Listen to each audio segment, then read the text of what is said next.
जय हिंद साथियों। रुकना मेरा काम नहीं, जब तक यमराज ना आ जाए तब तक आराम नहीं। तो फिर आप आराम क्यों कर रहे हैं? और हाँ, आप सोच रहे हैं कि मुझे कोई आएगा जगाने वाला, तब मैं जागूंगा, तब मैं उठूंगा, तब मैं तैयारी करूंगा। तो भाई साहब, अलार्म से उठने वालों, आपके लिए असफलता खड़ी है, पर सफलता आपके द्वार नहीं आ सकती। इसलिए खुद को तय करना होगा, खुद को उठना होगा। हर एक विद्यार्थी के कमेंट आ रहे थे, कौन कौन सी भर्तियां सीईटी से बाहर है। और जब वीडियो बनाया जाता है तब बताया जाता है, लेकिन फिर भी कॉल उसी के सबसे ज्यादा आते हैं। मैं कमेंट्स भी आपको दिखा सकता हूं। और सीईटी में कितने गुना विद्यार्थियों को शामिल किया जाएगा, उसके बारे में भी बात क्लियर हो चुकी है। तो आइए आज जानते हैं। हम उन विद्यार्थियों का डर कम करना चाहेंगे जिनको ये लग रहा है कि वो सीईटी के लिए योग्य नहीं है। लेकिन मैं आपको एक बात बताना चाहता हूं, आपके पास और कोई दूसरा ऑप्शन भी नहीं है। आज सीईटी क्लियर नहीं है तो क्या हुआ मेरे दोस्त, अगली बार फिर सीईटी आएगी, फिर क्लियर करना पड़ेगा। और जो सीईटी देगा वो आगामी पेपर तो देगा ही देगा। तो हम इस चीज को और ध्यान में रखते हैं कि इन भर्तियों की कर लो तैयारी, सीईटी से बाहर, सीईटी से होगी बाहर। ठीक है, सुनहरा अवसर, जैसे अभी मैं आपको यहां पर बताऊं। आज आपने अखबार में पढ़ा होगा कि किसी कैटेगरी में 15 गुना से कम अभ्यर्थी पात्र घोषित हुए तो उतने ही अतिरिक्त अभ्यर्थी हो सकेंगे शामिल। ठीक है, इसमें ऐसा बताया गया है कि जूनियर अकाउंटेंट के यहां पर देखो 5190 पदों पर भर्ती होगी और इसका 15 गुना, यानी इसके लिए 73,850 अभ्यर्थी जो है शामिल होंगे। अब एक विद्यार्थी के लिए 6 नए सब्जेक्ट पढ़ना बहुत मुश्किल है।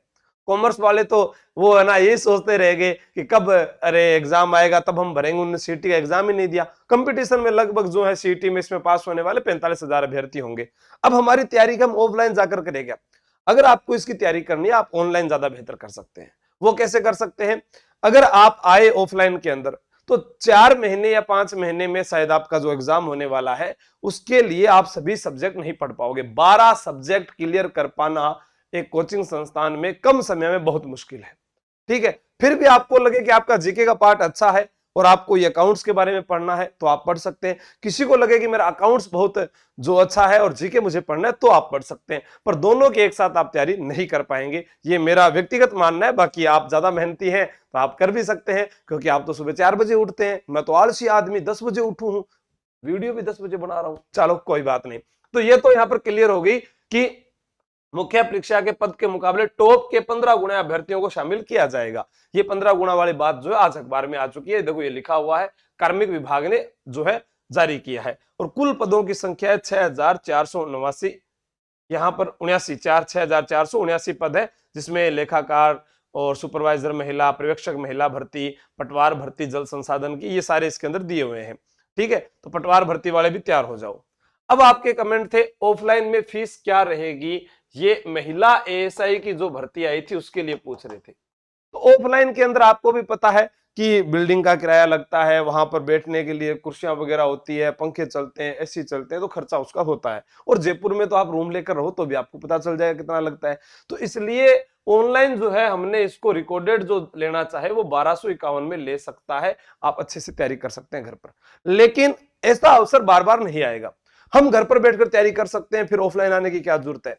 चलो ठीक है, मैं कहूं कि मेरे पास इसके अंदर आप लोगों के लिए जूस है, ये ऑनलाइन है, आप पी लीजिए। सिर्फ आप देख सकते हैं, इसको पी नहीं सकते। आपके लिए मैं कहूं कि ये पिज्जा है, ये बर्गर है, खाइए, बस मुंह में पानी आ सकता है लेकिन खा नहीं सकते। ऐसे ही ऑनलाइन पढ़ सकते हैं, लेकिन आपका आकलन कैसे किया जाए कि आपकी कमजोर कड़ी क्या है, कैसे उसको सुधारा जा सकता है, आप बता दीजिए, हो सकता है क्या?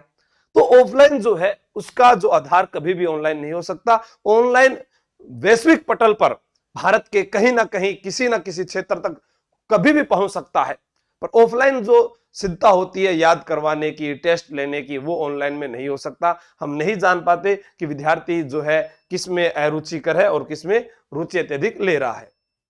एसआई की वैकेंसी आज तक नहीं आई, लाइक व्यूज तो नहीं बढ़ा रहे हो श्रीमान जी। भूपेंद्र जोरवाल जी ने ये कहा। मैंने ये भर्ती जो है 5 महीने पहले ही आप लोगों को बता दिया था, उस पहले वाले वीडियो में देख लेना। और मैं पहले ही आपको बता दूंगा सिलेबस जो मैंने बताया, और वही मैं ऑफलाइन में पढ़ाने वाला हूं। जो कंफर्म सिलेबस है, जो यहां पर आएगा ही आएगा, उसी की क्लासें आपकी रहेगी। ठीक है, अब आप कहोगे जयपुर में क्या फीस है, तो जयपुर में हमारी कोचिंग में इसकी 15,000 रुपए फीस है, एक साथ देने पर इसकी 13,000 रुपए फीस है। पहली किस्त इसकी आप 8,000 दे सकते हैं, बाद में आप किस्त में दे सकते हैं। ठीक है, तो ये सारी जो कंडीशन है वो मैंने आपको बता दी। ठीक है, और आप एग्जाम तक बढ़िया तैयारी कर सकते हैं इसके लिए, और ये अवसर बार बार नहीं आएगा, आप ध्यान रख लेना। अगर आप 5 महीने भी पढ़ते हैं तो आप 5 महीने के देख लो 15,000 रुपए कितने रुपए हो गए महीने के, वो आप अंदाजा लगा सकते हैं। ठीक है, आशु जी, आज तक पुलिस में 10-15 ईयर की जॉब हो जाती है तब तक प्रमोशन नहीं हुआ, तो 3 साल में कैसे प्रमोशन होगा? राजेंद्र जी पालीवाल, मैं इसका भी जवाब देना चाहूंगा, क्योंकि पुलिस के अंदर प्रमोशन वहां पर होना और एक नई भर्ती होना, वहां पर आपको नए अधिकारियों की आवश्यकता पड़ती है। जैसे मैं कहूं कि जो व्यक्ति अभी दूरसंचार विभाग में लगे थे उनका जल्दी प्रमोशन हो रहा है। ठीक है, जैसे 14वीं आरएसी जो थी उनमें जल्दी प्रमोशन हो रहा है। तो जो नई चीजें गठित होती है उसमें प्रमोशन जल्दी हो जाता है। वर्दी किस किस को अच्छी लगती है सर, फीस क्या है ऑफलाइन की, ये मैंने यहाँ पर बता दिया है। इस बैच की, फैमिली बैच की फीस अलग है, उसके बारे में आपको आकर समझना पड़ेगा, क्योंकि उसमें 10 भर्तियां एक साथ तैयारी करवाई जाएगी। सर सीईटी लागू है क्या? कौन कौन सी भर्तियों में नहीं है वो मैं बता देता हूं। पैर में चोट हो तो पुलिस की तैयारी कर सकते हैं क्या? आपके पैर में चोट है, आपका ऑपरेशन हो चुका है, आपकी आंखें कमजोर हैं, आप तैयारी कर सकते हैं। ठीक है, लेकिन हाथ टूटा हुआ है, किसी की उंगली कटी हुई है, वो तैयारी नहीं कर सकते। कान से सुन नहीं रहा है, आंख से दिख नहीं रहा है, या उसको रंग भेद में जो है समस्या आ रही है, वो तैयारी नहीं कर सकते। सर नहीं आ सकते पर ऑनलाइन जुड़ जाएंगे, सर सीईटी आवश्यक है क्या? ये सारे बता देता हूं मैं। गुरुजी कांस्टेबल की कब तक आएगी वैकेंसी? मैंने ये भी आपको कहा है कि 15 जून तक अभी सूचना है, बाकी अभी और जो सूचना आएगी मैं आपको बता दूंगा। 15 जून से पहले जो है इसके वो है नोटिफिकेशन आने की पूरी पूरी संभावना है। पूरी पूरी क्या, अभी 101% ही मैं बता रहा हूं लगभग। तो ठीक है, पेपर तो लीक होना है, क्या फायदा, 20 लाख चाहिए नौकरी के लिए। पूनम चौधरी जी का ये कमेंट था। आप सकारात्मक ना सोच सकते तो नकारात्मक भी ना सोचें। पेपर पुराने जमाने में भी लीक होते थे, पेपर आज भी लीक होते हैं, लेकिन पहले क्या है, सोशल मीडिया था नहीं, और आज सोशल मीडिया है। 1%, 2% या भर्तियों का 5% तो लीक होते हैं, और आगामी तक होते रहेंगे, क्योंकि अभी तक नहीं रुके तो आगे रुकना बहुत मुश्किल हो रहा है। तो आप तो आगे वाली चीजें सोचकर तैयारी कीजिए, अपने अंदर ये पहले से मत सोचिए कि हाँ उनका है। ये कमजोर व्यक्ति की निशानी होती है, जो खुद को ये सोच ले कि नहीं मैं नहीं कर पाऊंगा। क्यों नहीं कर पाएंगे? दूसरा कोई कर रहा है, वो भी तो कर रहा है। क्या सभी पैसे थोड़ी ना दे रहे हैं? ऐसा नहीं हो सकता है। फीस देने के लिए पैसे नहीं है और वहां पर पैसे हो जाएंगे क्या? इतने हैं। हाँ ठीक है। हाँ, ये भी अच्छा है। कौन सा कमेंट में नाम मिटाना था? क्या मैं ओनली आपके कोर्स पर बिलीव करके तैयारी करूं या अलग से पढ़ना होगा? Please reply. प्रेमलता जी, मैं आपको कहना चाहूंगा, विश्वास ही परमात्मा है, दुआ ही तकदीर बदल देती है। काले इलम व सीफली इलम के माहिर, एक बार सेवा का मौका जरूर दें, आप जरूर जानेंगे कि हाँ कुछ तो खास था। रचना जानी जी, इतने दिन में टीचिंग लाइन में थी, बट अब मुझे इसकी तैयारी करनी है वर्दी पहन के। आप टीचिंग लाइन से आप एएसआई की ओर आ रहे हैं, आपका जो है दिमाग अगर पॉजिटिव हो गया है तो बहुत बढ़िया बात है, क्योंकि आप थानेदार बनेंगे। टीचर लाइन में आप बाद में भी पढ़ सकते हैं। कई हैं जिन्होंने पहले पटवार ज्वाइन किया, वो वापस पुलिस में आ गए। जो है रोब और रुतबा और जो है वो तो इसी में रहने वाला है, और वर्दी जो है बहुत अच्छी लगती है। आप घर पर जाओ, आपको पति भी थान कैसी। जय हिंद। आपके लिए खाना रेडी है मेम साहब, और उसके बाद में आप खाना खाइएगा। ठीक है, और कई कहेंगे सर हमारे साथ धोखा हुआ है कि हमारे लिए भर्ती नहीं आई है। कोई बात नहीं, तो जिनके लिए आई है उनको तैयारी करवाओ, फिर उनसे शादी कर लो। बात तो भाई है। ठीक है, थे घर का थानेदार, बाबा की थानेदार। कंचन कुमारी, सर मैंने पहली बार आपका वीडियो देखा है, मुझे बहुत अच्छा लगा आपका वीडियो। मैं दिल्ली पुलिस की भी तैयारी कर रही हूँ। हाँ, आप दिल्ली पुलिस की भी तैयारी करना चाहते हैं ऑफलाइन, तो आप आ जाइए 1 जून से। ठीक है, मतलब नए बैच में। सर हम ऑफलाइन नहीं आ सकते, ऑनलाइन ही लेंगे। फरजाना बानू जी, ये आप सबका व्यक्तिगत मामला है। ठीक है सर, लुगाई थानेदार बन जासी तब गानो यहाँ बनसी, मेरी जानू थानेदार चलावे जिप्सी। अच्छा, मेरी जानू थानेदार चलावे जिप्सी। वाह भाई गायत्री जी, क्या बढ़िया गाना बनाया। सीईटी लागू है क्या? मुझे वर्दी लेनी है 100%। ऐसा होना चाहिए कि सबसे पहले मैं दहेज प्रथा को बंद करने का प्रयास करूंगी। बहुत बढ़िया, जो महिला एसआई की तैयारी कर रहे हैं उन सबको ये विश्वास होना चाहिए कि हम जॉब लगेंगे और हम इसको प्रथा को बंद करेंगे।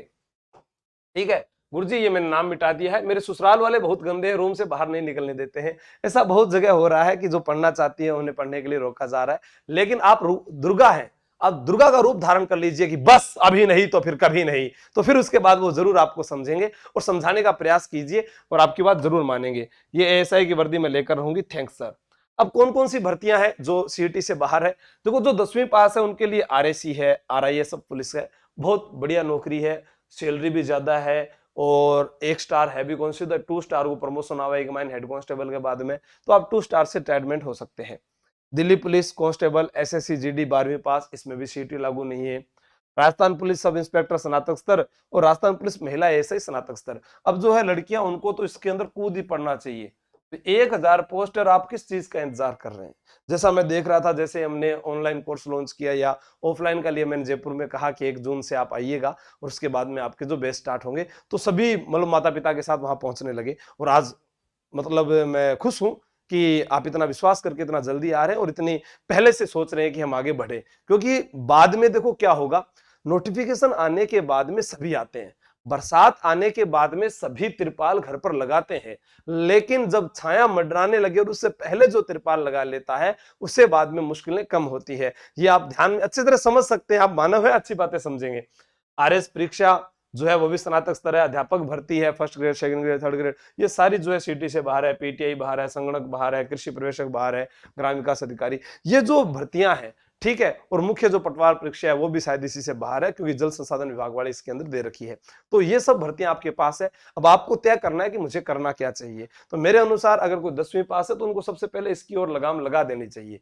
कोई ज्यादा वो नहीं है, आप 5 महीने अच्छे से लगातार 8 घंटे स्टडी करते हैं तो आपका सिलेक्शन होगा। बस उस दौरान मुझे महारली की याद आ रही है, मुझे घर वालों की याद आ रही है, मुझे पैसों की परेशानी हो रही है, मुझे समस्याएं हैं। समस्याएं मेरे भी है। छोटी बहन हॉस्पिटल में एडमिट है, पापा के काका जी का स्वर्गवास हो चुका था, आज 12वां है। और नेवरी सर है, उनके पिताजी का ऑपरेशन चल रहा है, वो भी हॉस्पिटल में। तो हमारे बीच भी समस्याएं हैं। अभी घर बदलना है, किराया का मकान अठूं दूसरी जगह किराए पर जाना है, महंगो कर दिया तो दूसरी जगह जा।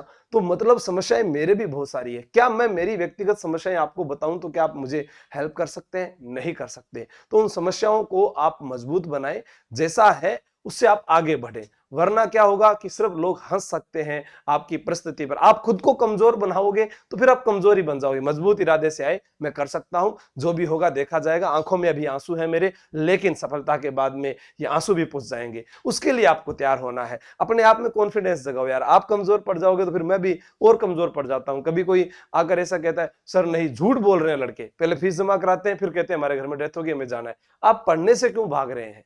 पढ़ना तो पड़ेगा। ओखली में सिर दे दियो तो मुसलू कौन डरनो अपन। ठीक है, मेरी ओर से आपको सभी को शुभकामनाएं। अगर आपका फिर भी कोई सवाल बचता है तो फिर दोबारा कमेंट कर दीजिएगा। ये YouTube फ्री का माध्यम है, हम जो भी आपको जानकारी होगी दे सकते हैं। धन्यवाद। जय हिंद, जय भारत। 1 जून मत भूल जाना, आपका इंतजार रहेगा फैमिली बैच और महिला एसआई बैच में। Thank you.